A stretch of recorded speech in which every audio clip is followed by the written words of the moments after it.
this is Stampy, and welcome to a Minecraft Let's Play video, and another video inside of Stampy's lovely world. Good morning, William Beaver, and look, your carrots have all finally grown, your little carrot garden, and now you can harvest them and then get rid of that weird carrot patch because it's annoying me because I don't want a farm to be down there. Right then, while William gathers up the carrots, I'm going to go inside and I'm going to, of course, begin things by having my breakfast. Nom nom nom nom nom nom nom nom nom. And pardon me, you can join me, and what we're going to be doing today is going back over to my brand new bingo hall, which is, it's basically just 4 walls at the moment, hasn't got a roof, but we are hopefully going to get a good amount of the progress on the inside of the bingo hall done today. But first to the love garden, I'm going to be adding JJ, and the reason I'm adding JJ is because he did this, well, I don't think he did it, but someone did for him some incredible Stampy Cat face paint, and you can see it looks absolutely incredible. It looks kind of just like the Stampy Cat picture that you see all over the place, and extra bonus points for the hair JJ because it kind of reminds me a little bit of what my hair looks like. So thank you so much for sending me the picture, and welcome to my love garden. Right then, let's go, and hello, William. Enjoy your carrots. And there's a pig. I think this pig's just fallen in love with you, by the way. It was just staring everywhere you move. Like, as you're jumping up and down, it's just like staring at you. It's completely transfixed. Oh no, I know why. It's because you got carrots in your pocket. It's not in love with you. It's in love with your carrots. Right then, let's go to the doghouse, and instead of having a pet pig today, I am going to have a pet dog with me. Apparently, pigs are slightly more intelligent than dogs. Do you know that? Like, why don't we all have pet pigs? Why do we have pet dogs instead of pet pigs? I mean, I guess dogs kind of, I don't know. Dogs are great. I love dogs. Right. Speaking of dogs that I love, Flippy, you can stand up and you can join me, and let's get out of here before I go. Oh, hello. Who are you? Hello. Corey's been traditionally curious and having a little look out the doorway. You can go out onto the little balcony bit if you want, Corey, and enjoy the views outside of there. So yeah, basically, if you didn't see the last episode, we built some enormous walls with the big kind of glowing text saying bingo on the outside, and so we're doing kind of part of the decoration and part of the mechanics, I guess, on the inside today. Oh, you can already see it. It's absolutely enormous. You can already see it there behind Polly's house. It is absolutely massive. And there we go. Bingo, and it says bingo on all 4 of the different sides. So yeah, this is what we got done in the last episode.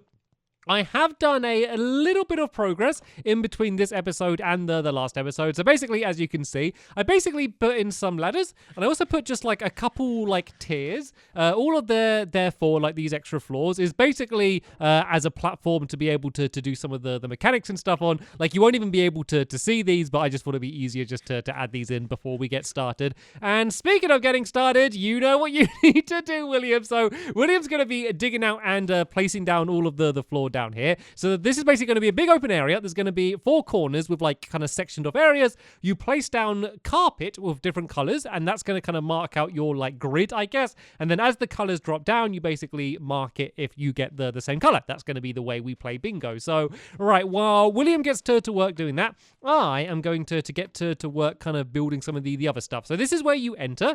You're then going to go, there's going to be kind of like a bit of a platform along here. And so where the light blue concrete is, that is basically going to be where the concrete powder is going to drop down. So that's what's going to work. There's going to be a piston there. It's going to slide the block so it drops down and lands on here. And then behind these blocks, I guess I can kind of start filling them in as we go. There's going to be sticky pistons. And then these are going to go forward and pull the block back, which means the concrete's going to fall down and get sucked up by a hopper, basically as a fast way to be able to reset the game. So yeah, that's basically how it's going to work. And then, let's go and do this on this side here. So I did one there. Then I went across by 2 and then did another one. And then how long would I need to go across to make this be the same on this side? Let's just place this one down here. And then we got 1, 2, 3, 4, 5. Okay, that's easy enough to remember. We go 1, 2, 3, 4, 5, and then go light blue, 1, 2, light blue. And oh, there we go. This seems to be lining up with where William's digging, which is a good sign. And then we go, across by 2, and then 1, 2, 3, 4, 5. Once again, this is going to be where a piston is like that, and this goes around the corner. And this means that there's going to be 16 areas where they're going to be reset from, which is basically all of the colors. There are 16 different colors out of the concrete, and and wool and stuff inside of Minecraft. So, yep, we are going to be using all of them. And it's still nowhere near as many numbers as you'd have in bingo, but it's basically as many as we could do in this mechanism. So, right, now they're all down there. I am kind of a little bit stuck inside of this pit. That's okay. Let me just place down some dirt for now.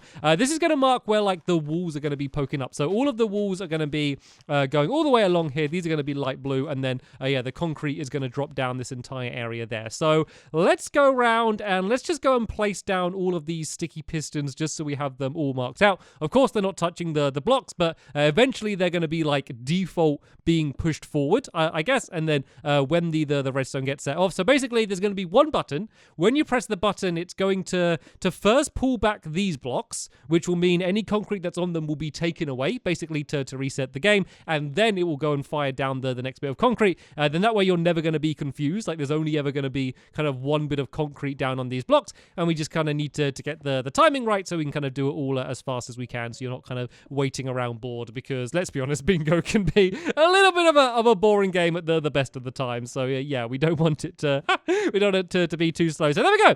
William in no time at all, as usual, has done all of the digging. So yeah, the way the floor's going to be is you'll just enter here, and it's going to be like kind of like a big cross. So this is going to go all the way from one side to the other side here like this. And then we do the same, so we just need to work out the middle and go across this side. And then the very, very, very middle block is going to be light blue rather than dark blue. But we've basically marked the 4 different corners here. So there's once again just going to be dark blue around the outside here like this. And then kind of these squares that are now made in each different quarters are going to be kind of the little grid areas that I told you about, where everyone's going to be putting down their carpet. So while you go and start filling in that floor, William, I might go and I might start tackling some of the redstone. So there's also something that I didn't mention. There's also going to be columns that are going to be going up from the outsides here. So kind of as you can see where the doorway is, 3 blocks wide here. These are going to be going up on all the different sides. There's going to be some there like that, and then on this side down here as well. So the doorway is like that because of the doorway. This side is like that because of a button, and then these 2 bits on the side here are just here just because I think it makes the room look a little bit better. So if you fancy, William, once you've finished the floor, you can kind of carry on building up some of these columns and doing some of the rest of the walls. But basically, the reason I'm filling in that one now is because in the middle of this wall down here, there's going to be a button. And so when I was designing this game, I actually kind of designed it a couple times. So the first time I designed it and there was a 2-block wide bit in the middle, I ended up completely redesigning the entire game only because you only need one button, and it annoyed me if it wasn't central. So I redesigned the entire game just to have this button in the middle. So if that's something that would bother you, then you got to thank me, because I put a lot of consideration into that, and to be honest, it would have ended up annoying me as well. So basically, that is going to be the button, which is going to be setting off like every single bit of redstone in the entire game. So let's do like a trail of blocks going down here. Let me just go and put down some redstone and just do a little quick test just to make sure the button is going to be setting it off, because that would be very, very annoying to do all of the redstone and then find out it's not setting it off. So right then, this redstone is going to need to go and link up with all of these different pistons. So it's going to go all the way around here. And so that's going to be like the first thing it does. So we don't really want to add any delay. Oh, actually, what we are going to need to do is switch it around. Because remember, I wanted these pistons to be kind of constantly pushed out, and then when you press the button they get pulled in. So there's a really, really simple way to do that. You've probably, if you've been watching my videos for a while, seen me do this millions of times. I don't know, but there's probably a more effective way to do it, but this is the way that I've done it, and I did not mean to place them. But yeah, basically do the redstone going down into a pit, do it so it goes to a torch, and then this redstone, as you can see, will be staying lit up, but then when it gets switched, it will get turned off. So I can just do a few repeaters there just so it doesn't end up getting linked up, but then the rest of these I can kind of just go and link up pretty standard, and then only add the repeaters when needed. So as you can see in the style that I'm doing it, if I remember to continue to add repeaters, all of these pistons will stay pushed out, which means that when you press the button, they will all get pulled back for just a second and then get pushed forward again, which will kind of just give time for the concrete powder to be dropped down into the hoppers. I probably won't bother adding all of the hoppers today, unless I end up with a bunch of spare time, and considering how much I need to do today, that is very unlikely to happen. And also going to reach, just about. I was just about able to do that. I'm always really satisfied when you can just about make something work. So yeah, I've oh no! Oh, Flippy! Oh, William's so nice, just built all around her because he didn't want to move her. So, right, so basically I haven't done this side, but as you can see, if I press that side, all of these blocks will get pulled back for like a second, and then they all go and get pushed forward again, which is exactly what I wanted to have happen. Right, let's go and fill in this last block before it gets annoying, and Flippy, you can sit back down here. So right then, while we're on a roll, let's just go and do the same on this side. I'm trying to keep, as you can see, the redstone very separate from the way it is on the other side, just to make sure it doesn't end up linking with any of the other stuff, which I'm going to end up adding in. So once again, we can just add this down here. This bit's a bit messy because I got to add a bunch of repeaters down there, but hey, it gets the job done, and then this is going to be linked up. I don't need to link them all up. You can see exactly how that's going to work. But over here, there's going to be something else I'm going to be adding in. So basically, we're going to add a repeater here, and we're going to use where did I use this recently? I can't remember what I used this for, but I don't know. Maybe you'll know better than me. But basically, it was for my Temple Pit game, the mini game we just did. And so basically, if you want a very short pulse of redstone, then this is a really good way to do it. And I'm probably going to be using this loads more in the future. Now I've discovered how to do it. But basically, if you do it like this, it means that as you press the button, it will send a signal of redstone, but only for a very tiny amount of time. And that's actually really crucial for the redstone that we're doing here today. And this is basically the way that it works. So you can see, if I can kind of just about see, as I press it, it will only flash up for a very small second. Do you see that? You see that? It was just lit up for the tiniest amount of time, which is exactly what we want to have happen. And I'll explain why that's very important in a little bit when we get up there. But now, all we need to do is a very simple trail of redstone torches, which is going to be going up here. So as I said, this is going to be the redstone, which is going to be dropping down pretty randomly all of the different concrete powder, which we're going to need to mark to see who's going to be scoring at a point that round and who won't be. So I guess if I just do a couple torches like that will be the easiest way to do the trail. I don't know why I'm piling up. I did make a few handy ladders just to get around the place, but I keep forgetting about using them. So right then, let me explain kind of properly now how all of these mechanics are going to work. So first things first, let's make sure this redstone is actually going to make its way up here.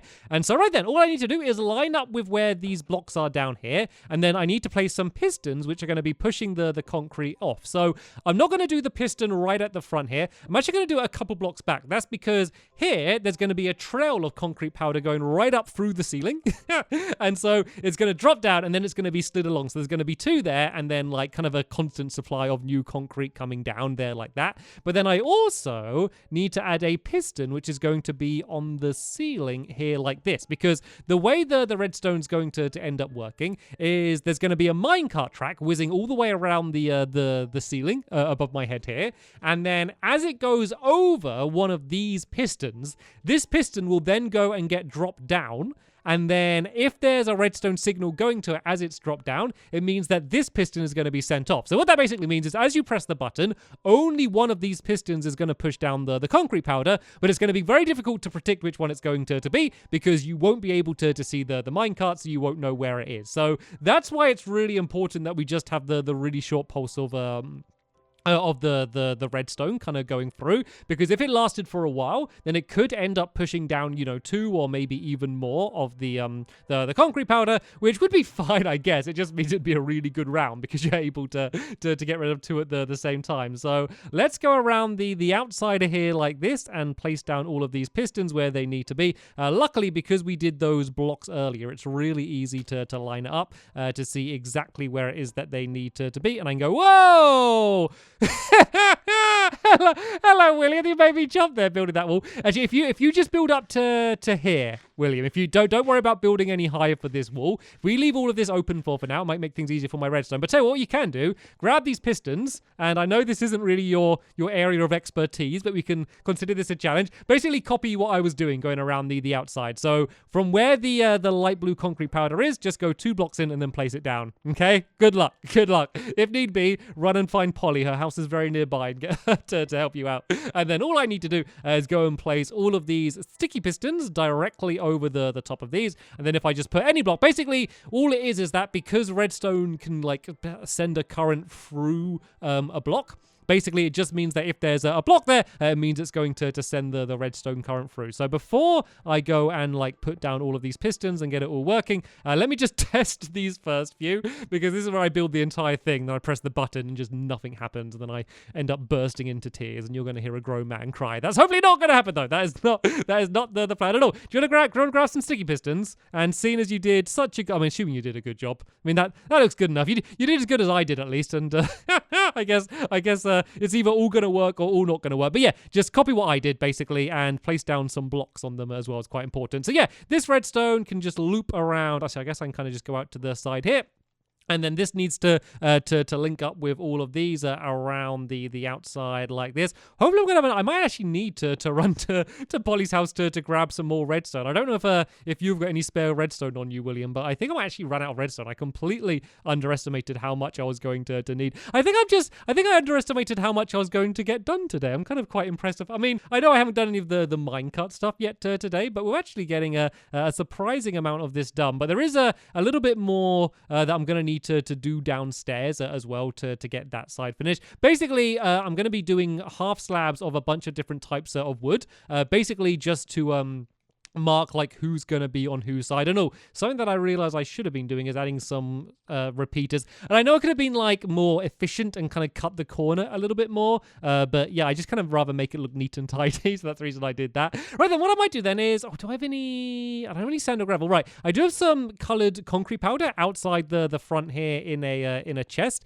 and William was about to go outside. I was just getting ready in his armor, I can see. So yeah, let me just go and grab I just grab a few of these different colors like this, just to throw them down, just to kind of do it as a little bit of a test. And if you've got any spare, actually, let me throw down some. I've thrown down some torches next to Flippy if you want to go and spread some of them around as well, William. Like, we can worry about how it's going to be lit up properly. I'm just kind of worried for right now, just before like loads of googlies start spawning in. Upstairs here should be fine actually, because we got all of this glowstone. We'll make most of it okay. So basically, the way these are going to be is they're going to be piled up here like this, and then let's say this one's the red. I'm not sure if this is the exact position that these colors are going to be in, but then again, it doesn't really matter too much. So yeah, you can kind of see how these are going to go, but these are going to go really, really tall. Like, these are going to go way up into the sky. So, you know, it's going to be good, because it means you're not going to need to spend ages resetting the game, but it also just looks cool. It's just going to be cool just seeing like these giant columns of color poking out the top of the game. Like, if it didn't have a giant label on it saying bingo, like, I bet everyone would be looking at this building just wondering what it is, because it would just look so bizarre. So of course we don't have the minecart track down yet, but this would be like zigzagging around here. Then there'd be detector rails directly above these pistons, so that when there's a close up of me eating, sorry, I dropped some crumbs on you there. So yeah, basically as the minecart would go over, these would drop down. So let's just pretend that the minecart has gone over this one here, the red one, and let's instead just use a lever, which you would see would push down this piston. And so now if I press this button here, it should make the red drop down. So let's go and press it. As you can see, it pulls them back, and then okay. So, no, it did work. I thought the timing wasn't right, but it was right. So, the thing is, you've got to make sure these go back in time. So, I might need not go back in time in terms of, like, literally go back in time. But, I mean, make sure these get pulled back before it drops. But as you can see, it dropped the red one. So, this not going to be very exciting at the moment, just because, like, it's only going to be doing the red one. But every time you do that, you'd have no idea which one's going to drop. So, let me try and, like elevate this test. Let's see if we can do a more advanced test. So what I'm going to do, instead of a hopper, I'm just going to leave a torch down here, and then what that should do is get rid of the concrete powder, and then make the next one drop down. So let's go and press this one. You'll see that goes, and then it just about catches the red one, only just. But then if I press it again, it should get rid of that red one, and then drop down another one. So let's go and press the button. It gets rid of that one. They get pushed back, and there we go. It catches the next one. And so once again, it's really boring. It'd be a really boring game of bingo, because all you do is fill in your area with red ones, and then you'd win every time. But you can see exactly the way that it would work. So what I want to do now, if I can, and I believe I can, is to go and fill in all of the different wood that's going to be around the middle here. So we're going to be using some birch. We're going to be using some dark oak. Tell you what, do you want to go and do? You can do the dark oak and the birch if you want, William. I got a bit more birch here. You can grab that, not because you're going to need any more, just because I'm going to end up filling up my inventory. And then I'll do the jungle and then the acacia as well. So we don't need too many of these. I've already made way more than I'm going to need. But hey, they will be useful in something at some point in the future. So the reason I'm doing this is I wanted it to be half slabs, and I wanted it to be like 4 different colors. And of course, there aren't like many things that you can use to make like half slabs out of, really. Like, I mean, there's like stone and quartz and stuff, but I wanted like 4 kind of different colors, and I think the 4 different types of wood just seem to work really well. So that one's going to be there like that, and then I guess you can do birch there. I'll go and do the acacia one down on this. Actually, I might do I'm going to do the acacia one kind of opposite the jungle one, just because like they're both kind of like orangey ones. I kind of call them tomato stained. Actually, this is like carrot stained. I just see like William turn around. Did you say carrots? Yeah, these are like carrot stained, and that's like tomato stained is the way I consider them. So yeah, these are going to be the areas. It's going to make a 4x4 area. So you'd place down your carpet here. And the good thing about they're already carrot stained. I might eat some of these spare carrots though. Yeah, so you place down your carpet down here, which means when you place the block over it, it will be kind of floating, which is good because it means that you can really check just to make sure you place them in the right place. And if someone says bingo and says that they've won the game, then you can actually check that they're not cheating. Not that I expect anyone will be cheating, but hey, it just means at a glance you can definitely make sure that they haven't made a mistake or anything. And I just realized something, because in bingo, when you get a line, you're supposed to shout bingo. And I'm going to be playing with all of my helpers, and none of my helpers talk. So I think I'm going to have a very, very big advantage playing this game. You're going to have to just jump and wave your arms about or something. Maybe we need to come up with some mechanism. Maybe there's a button you need to press. And oh no, I can't add in another button because there's only room for one button in the middle now. Oh dear. Right then, so hopefully this has given you a good idea of how the mechanics are going to work. So tell you what I'll do, just to save it getting too repetitive, is in between this episode and the next episode, I'll add in all of the hoppers underneath here, make sure all of this redstone is 100% working for that part, and all of the pistons. But to be honest, it's pretty much working. I just need to link up the rest of the redstone, and then we can do the fun part and do all of the minecart tracks wiggling their way around the top, and then also add a roof onto this place, because yeah, this building's a little bit too open right now. And even though it's quite nice looking up and seeing the moon and the starry sky, if it starts raining, then maybe that won't be as cool of a thing as it is right now. So sadly, that is going to be the end of this episode here. I want to say a huge thank you to William Beaver, who helped me out in Redstone. Everyone mark this date in your calendars, the day William did Redstone for Stampy. It is absolutely incredible. And of course, a big thank you to Flippy for joining us as well, and for you watching at home. But for now, I will see you all later. Bye!